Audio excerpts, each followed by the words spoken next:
Apa yang terjadi jika jumlah oksigen di bumi 2 kali lipat dari sekarang? Kita itu bernapas 23.000 kali dalam sehari. Ini buat kebutuhan untuk suplai otak sama sel-sel kita. Udah pasti oksigen penting banget buat kehidupan di bumi. Tapi itu cuma sebagian kecil dari udara yang kita hirup. Gimana kalau oksigen kita naikkan 2 kali lipat? Akankah serangga raksasa berkeliaran di jalanan? Terus akankah semua terbakar? Akankah itu menjadikan kalian manusia super? Ini cuma sebagian pertanyaan kalau jika jumlah oksigen di atmosfer kita dinaikkan 2 kali lipat dari sekarang. Apalagi yang akan terjadi ya?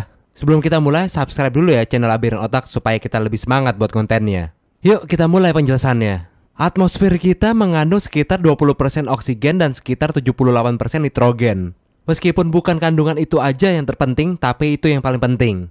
90% energi kita itu berasal dari oksigen, sisanya makanan dan air yang kita konsumsi setiap hari. Kalian nggak bisa nonton video ini tanpa oksigen. Dan kalian nggak bisa melakukan aktivitas yang lain. Oksigen itu nggak cuma penting buat manusia, tapi sangat vital bagi semua kehidupan di bumi. Kalau dinaikkan 2 kali lipat dari sekarang, apa yang terjadi ya? Hal yang pertama kalian rasakan itu adanya serangga raksasa. Serangga itu bernapas melalui tabung kecil yang disebut trakea. Para ilmuwan berteori jika lebih banyak oksigen masuk ke tabung ini, serangga kayak laba-laba dan kecoa akan tumbuh jauh lebih besar. Soalnya sekitar 300 juta tahun yang lalu atau selama zaman prasejarah, kandungan atmosfer bumi itu ada 30% oksigen. Selama masa prasejarah itu serangga jauh lebih besar. Waktu itu capung seukuran elang, terus beberapa laba-laba seukuran burung kecil. Kalau menggandakan kadar oksigen bumi, itu artinya lebih banyak dari zaman prasejarah tadi. Serangga yang bakal kita temuin itu lebih besar lagi. Serangga besar ini pasti buat kalian takut kan? Tapi kalian punya banyak energi buat lari cepat. Terus daya tahan manusia akan nyampe rekor tertinggi, sama tingkat kewaspadaannya juga bertambah. Lebih banyak oksigen nggak buat sirkulasi energi kalian meningkat. Penyakit yang ada lebih sedikit, terus pastinya kalian akan jarang sakit. Ini pasti kalian semua mau kan? Jadi jenis sistem kekebalan tubuh itu melawan infeksi yang dikenal dengan neutrofil, yang akan muncul lebih sering, membuat kalian lebih sehat. Pilek atau penyakit-penyakit yang biasa kita alami itu sangat berkurang. Itu dampak yang bikin kita senang pasti, tapi ada dampak yang kurang nyenengin nih guys. Ningkatnya jumlah oksigen yang kita hirup itu juga ningkatin beberapa masalah kesehatan serius yang jangka panjang.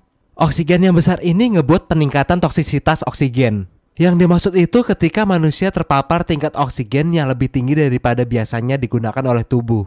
Ini dapat nyebabin kerusakan paru-paru, penglihatan buruk, dan sel-sel nggak dapat bereproduksi. Dampak lain buat tubuh itu dalam tubuh kalian bisa nyiptain radikal bebas. Atom-atom dalam tubuh mencari elektron lain untuk berpasangan. Kalau ini terjadi dapat nyebabin kerusakan pada tubuh sama DNA kalian. Selain dampak buat tubuh kalian, ada juga dampak ke lingkungan kita. Dampak lain yang paling parah itu terjadi kebakaran besar. Ini karena banyak oksigen di atmosfer, benda-benda jadi lebih mudah terbakar. Kemungkinan sih kebakaran hutan akan banyak terjadi. Kalau dampak buat keseluruhan bumi bagaimana ya? Bumi bakal punya massa yang lebih besar.